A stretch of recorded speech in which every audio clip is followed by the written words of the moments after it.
The silence of the conclave chamber had lasted 3 minutes and 40 seconds. Archon Velsathus knew this because the chronometer embedded in the wall behind the speaker's dais had been counting, and she had been watching it with a particular focus of mind that did not want to think about what Subcommander Dreth had just reported. 3 minutes and 40 seconds since Dreth had finished speaking. 3 minutes and 40 seconds in which 11 of the most powerful beings in the Kett Dominion had simply sat there, the bioluminescent patches along their necks cycling through colors that had no pleasant name. "Say it again," said High Archon Morvith, though his voice carried none of its usual authority. He sounded, Velsathus thought, like a creature that already knew the answer and was hoping repetition would change it. Dreth, to his credit, did not flinch. He was a young officer, barely past the second moult, and he had clearly rehearsed this moment many times before walking to the chamber doors. The vessel of remembrance disappeared 4 cycles ago on the Kett-Solari trade corridor. Standard patrol frigate, crew of 64, full sensor array, no technical faults logged prior to departure. It was here.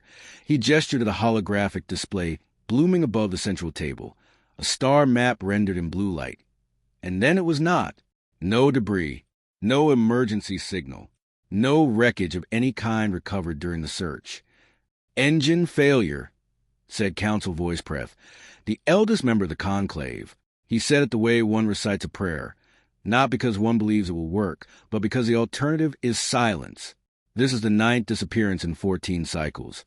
Dreth said carefully, all 9 vessels were on the corridor routes. All 9 were standard patrol craft, not military grade. All 9 have left no debris. "Ships can be destroyed completely," said Preth. "In combat, yes, a sufficiently powerful weapon at close range. But there were no distress signals, no collision warnings. Not one of the 9 crews managed to transmit a single word before vanishing. Whatever is happening to them, it happens faster than a crew of 64 can manage to say anything at all." The chronometer continued its counting. The bioluminescent patches on Morvith's neck were in a color that Velsathus had only seen once before on the face of her commanding officer during the 11-year campaign, in the final days, when the last human colony ships had been cornered near the dying star they called Proxima. She remembered the name because she had been young then too, and young minds retain the strangest things. "Convene a joint session with Dominion Intelligence," Morvith said finally. "Tell no one outside this chamber what Subcommander Dreth has reported. The last thing we need during the centennial celebrations is panic." Velsathus nodded and said nothing, but as she rose and followed the others out of the chamber, she paused at the doorway and looked back at the holographic star map still glowing above the empty table. 9 blue lights, marking the last known positions of 9 vanished ships. 9 small absences in the vast machinery of the galaxy. She thought, for reasons she could not have fully explained, of the humans. Then she dismissed the thought, because the humans were gone, had been gone for 150 years. The 4 empires had seen to that personally. 3,000 light-years away, in the deep administrative core of the Solari hegemony, a linguist named Cassaveth was having the worst week of his professional life. It had begun, as most catastrophes do, with something that seemed manageable, a signal, repeating, low frequency, embedded in the background noise of a particularly unremarkable patch of space between 2 star systems that neither empire had bothered to name. One of the hegemony's deep space listening posts had caught it almost by accident. The post's primary function was monitoring Keth border traffic, and the signal had appeared in what was essentially the wrong direction entirely. Cassaveth's supervisor had forwarded it to him with a message, probably nothing. "Decode it when you have time." Cassaveth had decoded it in 4 hours, which was fast by any standard. He was, by general agreement, the finest linguist in the hegemony. He had spent 30 years cataloging the communicative systems of 37 species, living and extinct. He had published a definitive grammar of Vethic Sign Language. He had single-handedly deciphered the mourning stones of the dead world Kareth 5, a feat that had taken the previous generation of scholars 4 decades of failed attempts. He had decoded the signal in 4 hours, and then he had sat in his office for the next 6 days without telling anyone. The problem was not the decoding. The decoding had been technically simple once he recognized the underlying structure. The problem was what it said, and the problem was the language it said in.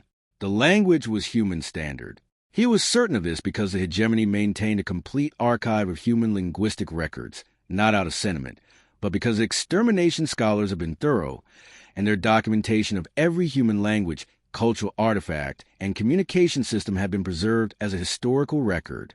Kasaveth had studied the archive during his graduate years, briefly as a curiosity, a dead language from a dead species, an academic exercise. The signal was in human standard, Old Human Standard, at that, a dialect consistent with a period approximately 2 centuries before the extermination.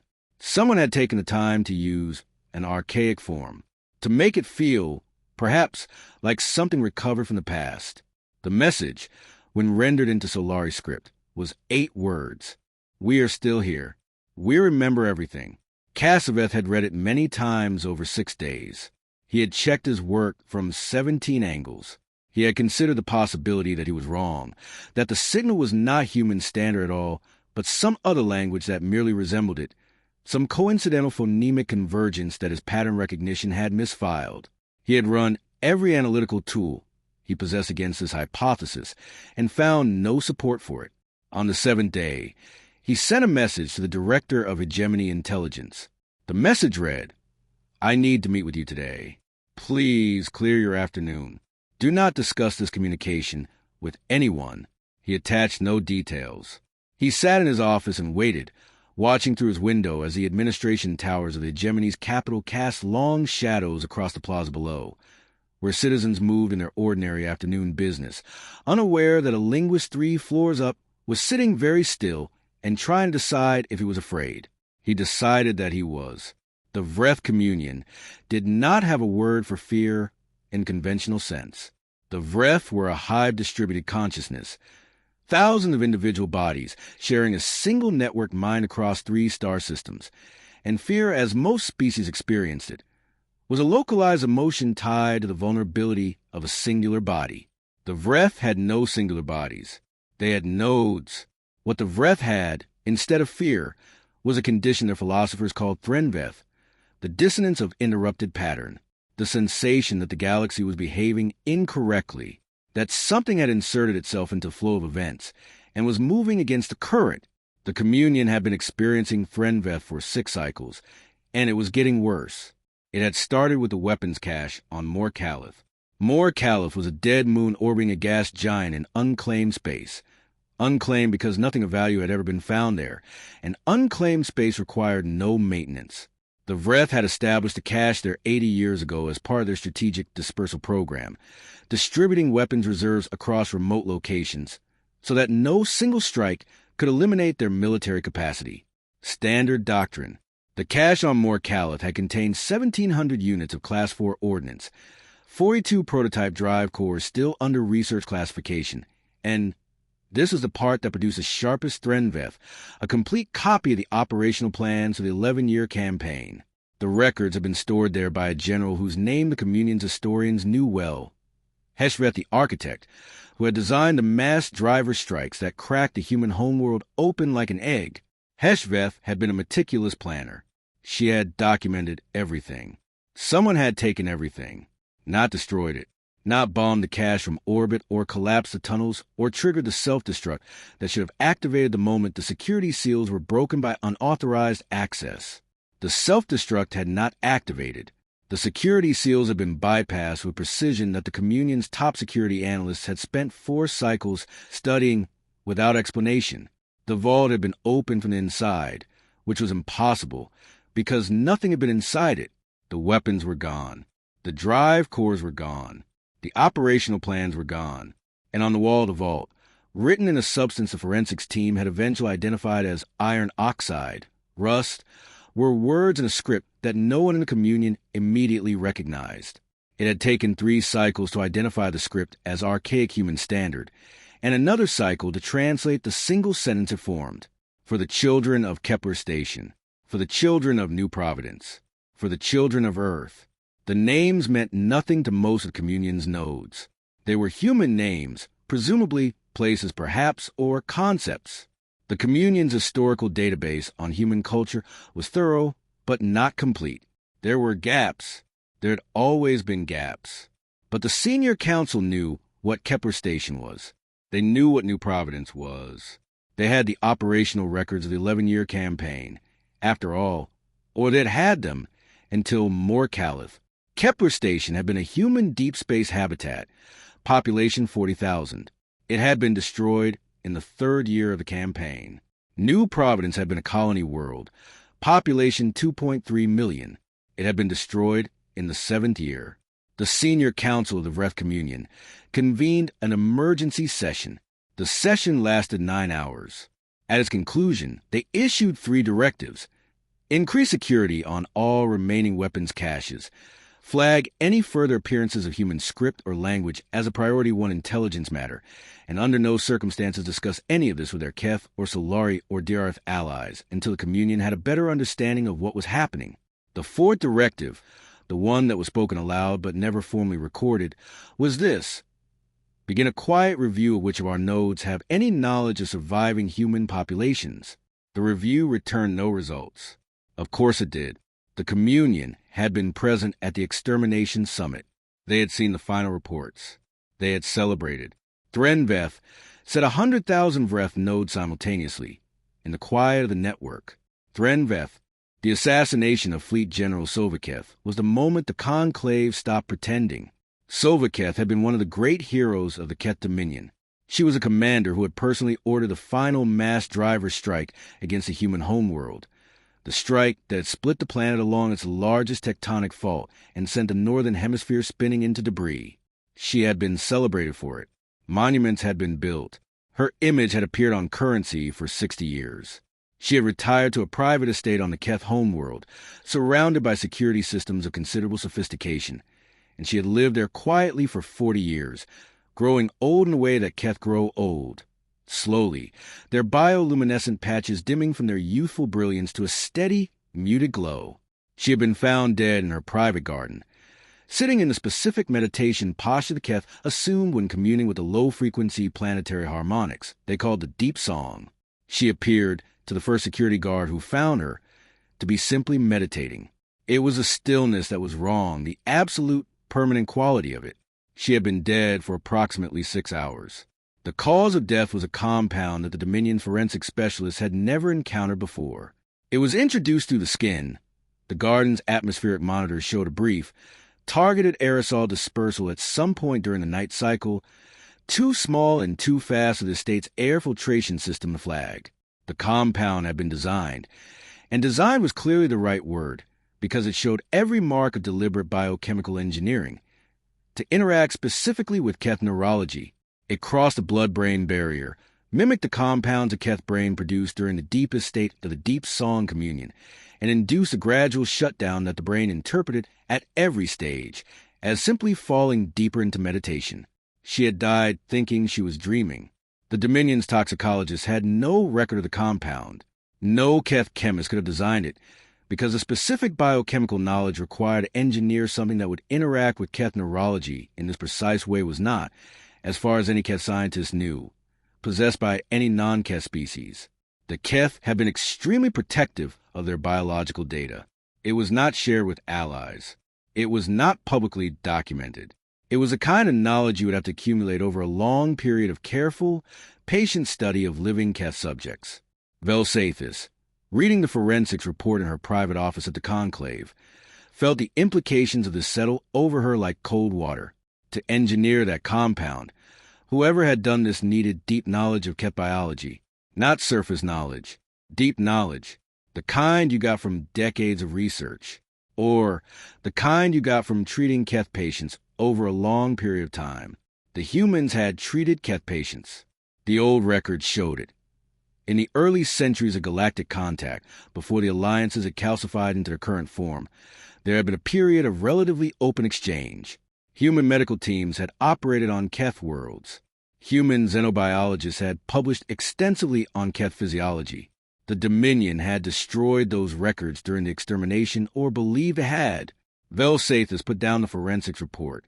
She had a thought she had been refused and a half for several cycles. And she had it now, because the situation had progressed to a point where refusing it was no longer a luxury she could afford. The 9 missing ships, the signal, the stolen weapons cache. And now Sovikev, the woman who had cracked the earth open, found dead in her garden. Someone was doing this. Someone was choosing these specific targets, these specific methods, with a precision and patience that suggested not a random insurgency, but a plan. A long plan with a long memory.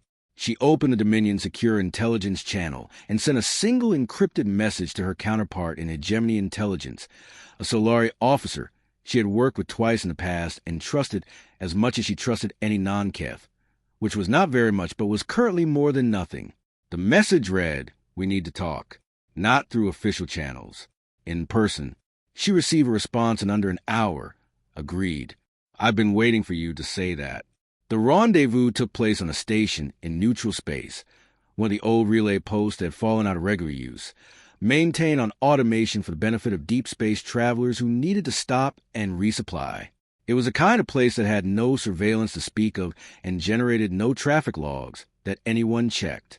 Velsathus arrived first and waited in the station's only functional common room, a low-ceilinged space that smelled of recycled atmosphere and particular staleness of places that no one had truly inhabited for a long time. The lighting was emergency yellow, casting everything in a color that made the room feel like a warning. The Solari officer was named Drevasol, and he arrived 20 minutes after Velsathus, looking like a being who had not slept well in several cycles. The Solari were bilaterally symmetrical in a way the Keth were not, more columnar.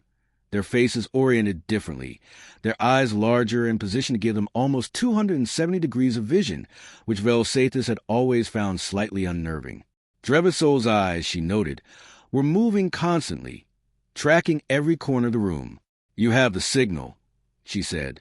It was not a question. "Our linguist decoded it 8 cycles ago," Drevasol said, sitting across from her. "Human standard, old dialect. We are still here. We remember everything." He paused. "You have it too? We have the assassinations. We have the missing ships. We have the stolen cash." She slid a data chip across the table. "Everything the Dominion's intelligence division has collected in the past 14 cycles." He took it and produced his own. "The signal source is untraceable. Our best analysts have tried 17 approaches. Whatever is generating it is either moving constantly, or it's using a relay network we can't detect, or..." He stopped. "Or it's everywhere," Velsathus finished. A silence. "The Vreth won't talk to us," Drevasol said. "I've sent for inquiries through official channels. They're giving us diplomatic non-answers. But our intelligence monitoring of Vreth internal communications, which they don't know we're doing, shows an elevated state of what they call Threnveth, their equivalent of collective alarm. Something happened to them that they haven't told anyone about." "What about the DRF?" Drevasol's expression did something complicated. The DRF have had 3 assassinations. 2 were senior military commanders from the 11-year campaign. The 3rd was the primary architect of the orbital bombardment strategy that destroyed the Martian colonies. The Martian colonies. Velsathus turned the words over in her mind. She knew the name from campaign records. Mars, a human colony world within their home system, destroyed in the 2nd year of the campaign after Earth. The Diraeth are treating their assassinations as an internal political matter, Drevasol continued.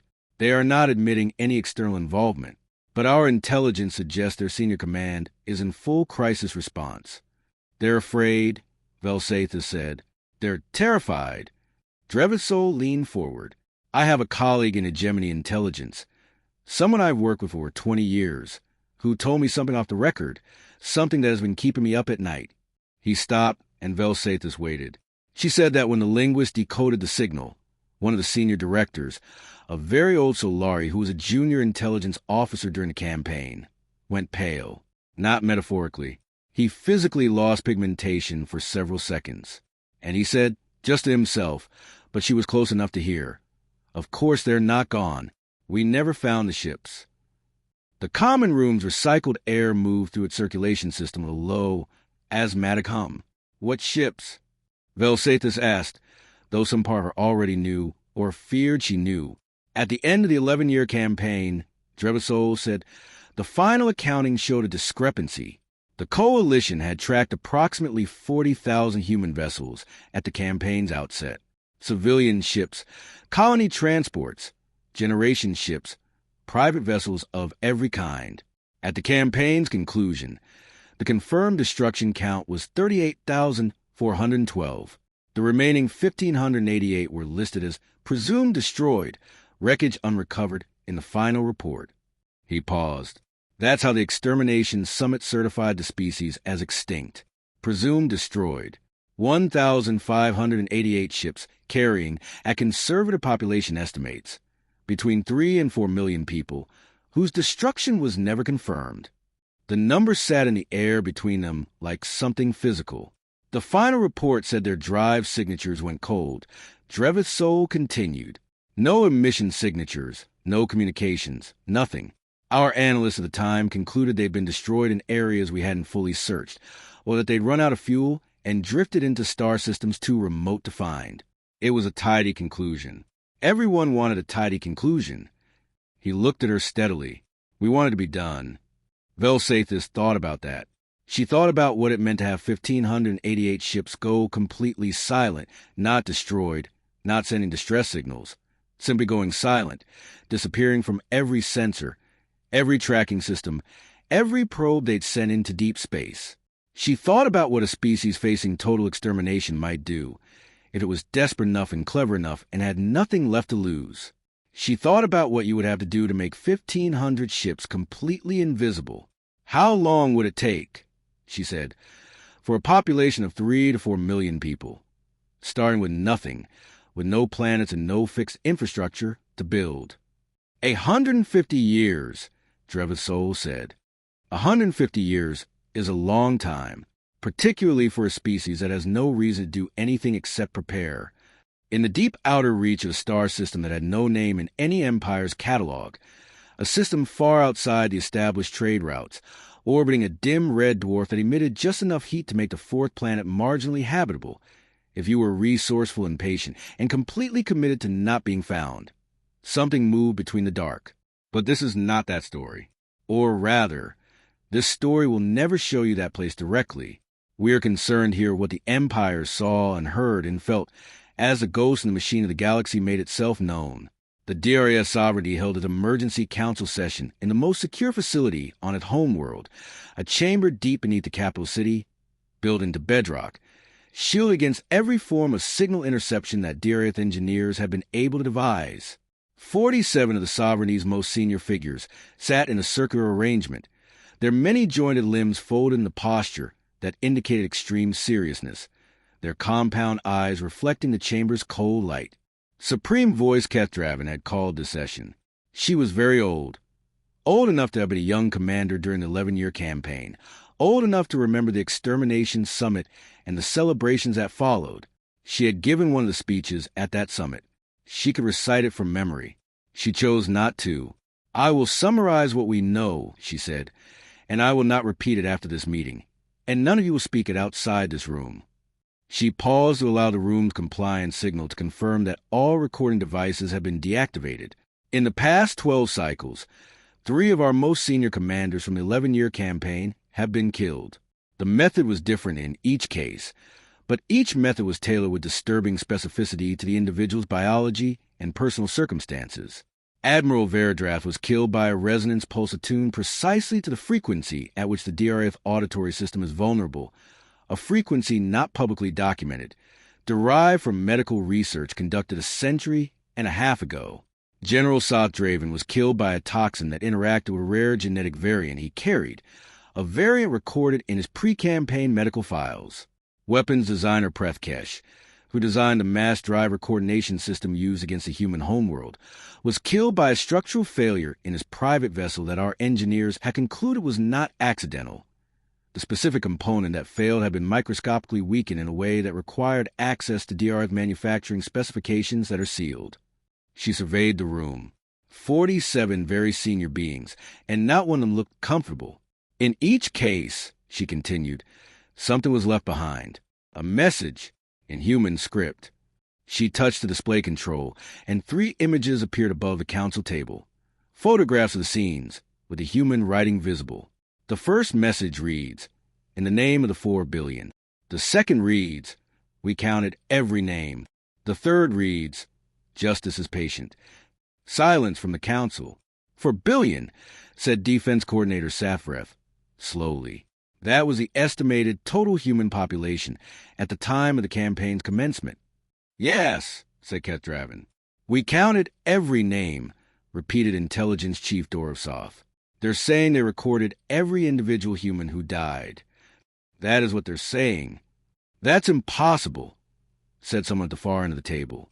3 weeks ago," said Kethdraven, "I would have agreed with you. 3 weeks ago, I also thought the humans were extinct." She let that settle. "I have been in contact with the Keth Dominion's senior intelligence authority. I have not been in contact with the Vreth or the Solari, because I do not, at this time, trust either of them to respond to this information in a way that is useful rather than disastrously escalatory. What I know from the Keth is that they have been experiencing ship disappearances on their trade corridors. I know from our own monitoring that the Solari have received and decoded the signal. I know that the Vreth lost a weapons cache and are in collective alarm." She paused. "And I know something that none of our allies know yet, because it happened 6 hours ago, and I have not had time to tell them." The room's attention, already fully committed, somehow intensified. 6 hours ago, our deep space monitoring array detected an anomalous signal originating from the Vareth Nebula. She changed the display. A star map appeared. The Vareth Nebula was a region of dense ionized gas approximately 400 light-years from the Diarth homeworld, a region known for its communication-disrupting properties, which was why no one had established a presence there. The signal was a standard DRAF military frequency. It was transmitting a manifest, a list of names. She brought up the manifest. It was very long. It scrolled for a long time. "These," she said, "are the names of every DRAF commander, officer, and strategist who participated in the 11-year campaign. Name, rank, specific role, actions taken, current location, or last known location in the case of those already deceased." She paused again. 14,312 individuals. The list is completely accurate. We have cross-referenced it against our own sealed records. There are no errors and no omissions. She took a slow breath. Someone compiled this list. Someone transmitted it on our own military frequency from a location we cannot trace. And whoever did this wanted us to know that they have it. The defense coordinator's voice, when it came, was very quiet. "It's a targeting list." "It is," said Kethdraven. The council chamber was very deep underground. The rock above them was very thick. And yet, in the following silence, every being in that chamber felt, with a certainty that defied logic, like they were being watched. The fractures came quickly after that. The Vreth communion, in a decision that its senior council would later describe as prudent retrenchment, unilaterally recalled all of its diplomatic and military personnel from joint installations with the other 3 empires. The official reason given was a period of internal restructuring. The unofficial reason, which Velsathus and Drevasol discussed in terse encrypted communications, was obvious. The Vreth were withdrawing from exposure. They were pulling their nodes inward, concentrating their distributed consciousness back toward their home systems, reducing the surface area they presented to whatever this was. The Solari hegemony's response was different. The hegemony had a tradition of aggressive information control, and their first instinct was to quarantine. They closed their borders to all non-Solari traffic, recalled their outer system patrols, and issued an official statement declaring that the recent disappearances and anomalous signals were the result of a coordinated disinformation campaign by unknown parties. A statement that managed to be entirely plausible sounding and entirely devoid of actual information simultaneously. The Keth Dominion tried to hold the alliance together because Velsathus understood something that the others seemed to be forgetting in their panic. If the 4 empires were a problem, then dividing was not the solution. Whatever was hunting them, and she used that word deliberately in her own private thoughts, because she was no longer pretending it was something else. Whatever was hunting them would find for separated, paranoid, inward-focused empires far easier targets than a unified coalition. She sent the argument to the other 3 intelligence chiefs. The Vreth did not respond. The Solari sent a polite non-answer. The DRF to their credit, agreed in principle but admitted they could not maintain public support for open borders when their citizens were becoming aware that something was deeply wrong. The citizens were becoming aware because the dead commanders were famous. Sovaketh of the Keth Dominion, the Monuments and Currency woman, had been a cultural figure. The DRAF commanders were the same. When heroes died of inexplicable causes, people noticed. When the official explanations were inconsistent and vague, people speculated. When the speculation began to converge on a set of possibilities that the empires desperately did not want the public discussing, the information control became harder. And then came the broadcast. It came through every communications channel simultaneously, every frequency, every relay. Every personal communication device on every planet of all four empires received it at the same time, which should have been technically impossible. The signal propagation times alone should have meant a staggered arrival, but somehow it arrived simultaneously, as if it had been seated inside the communication infrastructure itself, waiting for a trigger. It was a recording, an audio recording 47 seconds long. It was a voice. No living member of any of the four species had ever heard a human voice before, except for a small number of very old individuals who had been present during the contact period before the campaign. To most of the galaxy citizens, it was an entirely alien sound, a creature speaking in a language they did not understand, at a frequency and cadence unlike anything in their own vocal traditions, high-pitched by the standards of most species, variable in a way that was almost musical, oddly intimate in its register. The hegemony had translators working on it within minutes. The Keth had their own. The DRAF and Vreth produced translations within the hour. The translations agreed. The voice said, "You thought you were ending a story. You were wrong. We are not what you killed. We are what survived the killing. And we have had 150 years to become something you have no framework to understand. We do not want your planets. We do not want your resources. We want you to understand what you did, and to live with that understanding for as long as we decide you will live with it. Count your heroes while they sleep. Check your weapons where you stored them. Watch the corridors between your stars. We are in all of these places. We have always been in all of these places, since the day your campaign ended and you looked away. Our dead have names. We know all of them. We have said their names every day for 150 years. Now you will know their names too." And then the voice recited a name, and another, and another. For the remaining 31 seconds of the recording, the voice spoke human names, first names, family names, in the cadences of a language that none of the galaxy's current citizens had ever spoken. The xenolinguist who analyzed the recording afterward noted that the speaker's voice changed subtly as the names were spoken, not in a way that suggested emotion breaking through, but in a way that suggested emotion completely controlled, held down with absolute deliberateness, so that each name was spoken with the same measured clarity, none given more weight than any other. For billion names, the third message had said, "This recording was 47 seconds. A down payment." Velsathis was in her private apartment when the broadcast came through, and she sat on the floor afterward, not because she was injured or physically affected, but because sitting on furniture suddenly seemed like too much effort, too much of a claim on normalcy. She had spent her career in intelligence. She understood psychological operations. She understood the specific craft of making an enemy feel watched and outmaneuvered. She understood how you could use limited resources to create the impression of limitless capability. How, if you were patient and precise, you could make a much larger force believe you were everywhere when you were actually only in 17 very carefully chosen places.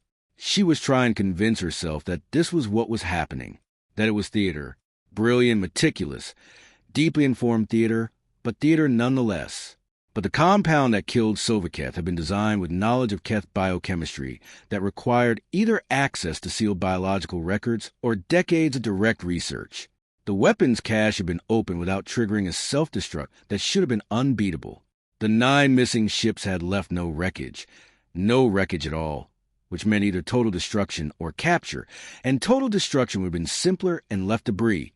So capture was a more likely explanation, which meant someone had the capacity to stop 9 Keth patrol frigates and leave no evidence that anyone had found the ships before they disappeared. Capture, that thought had implications she had been avoiding. If the ships were captured, then someone had. over 14 cycles, built or acquired a fleet sufficient to intercept 9 military frigates without a single crew member transmitting a distress call. The interceptions have been fast enough and complete enough to prevent any communication. That was not a small fleet. That was not a small operation. She pulled up the historical data on her private terminal. The human colony ships, the largest of them, the generation ships built for long-haul transit, had been rated for populations of 2,000 to 5,000 people. The 1,588 ships that disappeared had been of various sizes. If you took conservative population estimates across that range, you got 3 to 4 million survivors, starting from nothing. In 150 years, she ran the projection and made herself look at the output. In 150 years, a founding population of 3 to 4 million, with typical growth rates, and assuming they had stabilized their situation within the first generation, could have produced a current population of 20 to 40 million. 20 to 40 million people who had grown up in the dark, raised by parents and great-grandparents who had watched their world crack open, who had been taught, from birth, everything their ancestors knew: medicine, engineering, physics, xenobiology, military strategy, the deep biochemistry of 4 alien species whose biologists had once shared data freely in the contact period, who had had nothing to do for 150 years except survive, remember, and wait. She thought about what a generation of human children would be taught. If their teachers were the survivors of a genocide, what subjects would be covered? What skills would be considered essential? What would be passed down with the most care and the most urgency? We counted every name. Justice is patient. She sat on the floor of her apartment for a very long time. The second wave of assassinations began 4 cycles after broadcast. It was different from the first wave. The first wave had targeted the great heroes, the commanders whose names appeared on monuments, whose decisions had shaped the campaign's largest moments. The second wave was quieter and, in some ways, more disturbing.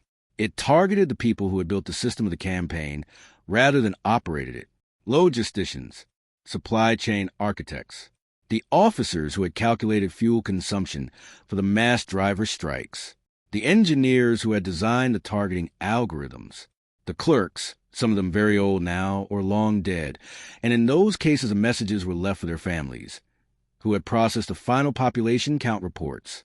It was as if someone had access to the complete operational records of the 11-year campaign and was working through them methodically, not arbitrarily, not randomly, systematically.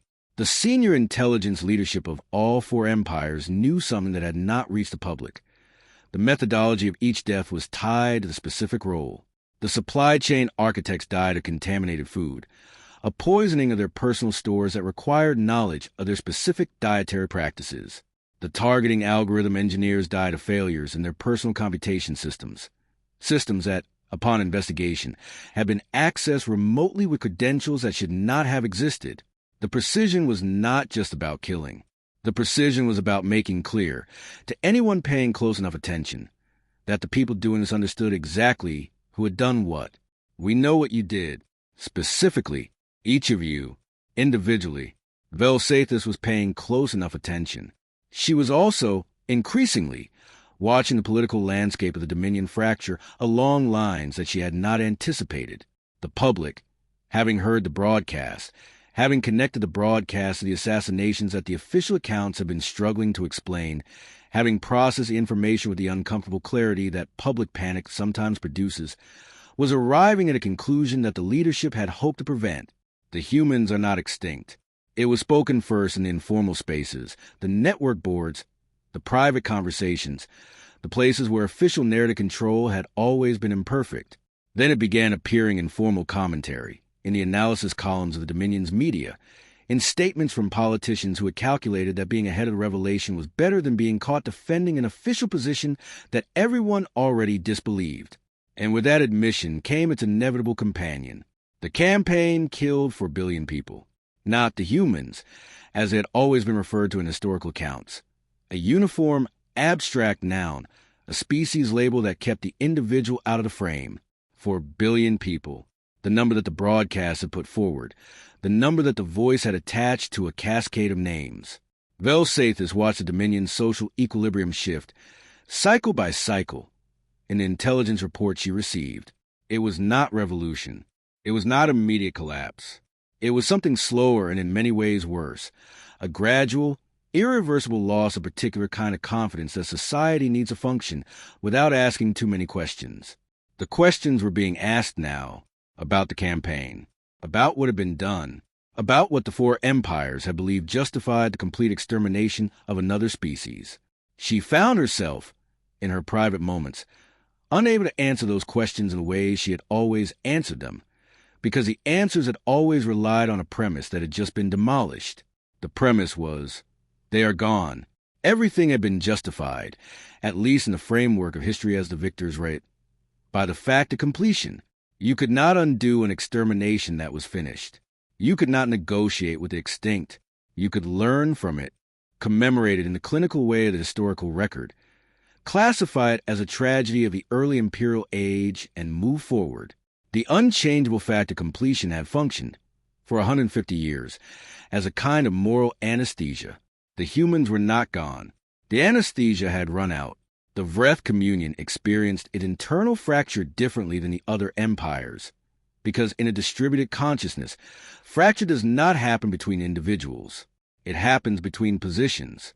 120,000 nodes, which had shared every perception and every decision for millennia, found themselves divided for the first time in living memory on a question that could be articulated simply but could not be answered simply. Were we wrong? Not wrong in the tactical sense. Not wrong in the sense of having made an error. Wrong in the sense that mattered more. The split was at first small, a minority of nodes in the outer distribution zones, exposed to different local conditions, less integrated with the military and governmental core, began generating dissenting analysis. The analysis suggested that the campaign had been based on a threat assessment that, upon review, appeared to have been significantly overstated. The humans had been a spacefaring species with growing capability. Yes, they had had conflicts with several of the four empires. Yes, but the specific threat profile that had been used to justify extermination, the projection of human expansion as an existential danger to all four empires within 2 centuries, this projection had been developed by a small working group, had been based on assumptions that were not tested, and had been adopted with remarkable speed by all four governments in a period of heightened mutual anxiety. The minority nodes noted this and noted what it meant. For a billion people had been killed partly on the basis of projection that might have been wrong. The majority of the communion's nodes rejected this analysis with considerable force, on the grounds that revisiting the past served no purpose and introduced emotional noise into the network. The decisions had been made. The campaign had been conducted. The thing to focus on now was the present situation. But the minority nodes noted something else. In a hive consciousness, there is no such thing as a truly private thought. The rejection of their analysis by the majority had been very fast and very complete. Unusually so, the speed of rejection in the communion's internal experience had the quality of suppression rather than disagreement. The communion's network included, in its deepest and oldest computational layers, the memories of every Vreth who had ever lived and communicated with the network. The oldest layers contained something the minority nodes had found.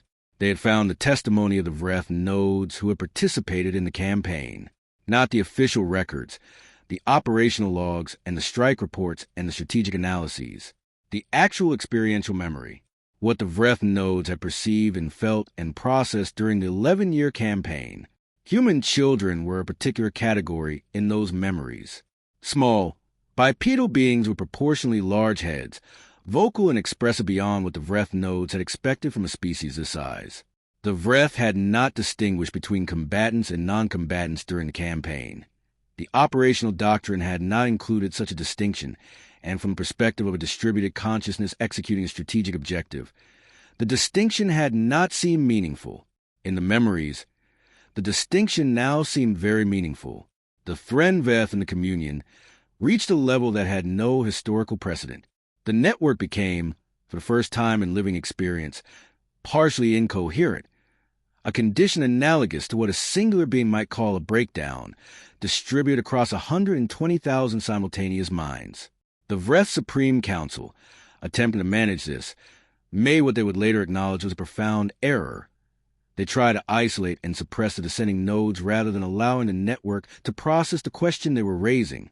The dissenting nodes, which grew as suppression attempt intensified to 20% of the total network, communicated with each other in tight burst transmissions that bypassed the standard network protocols.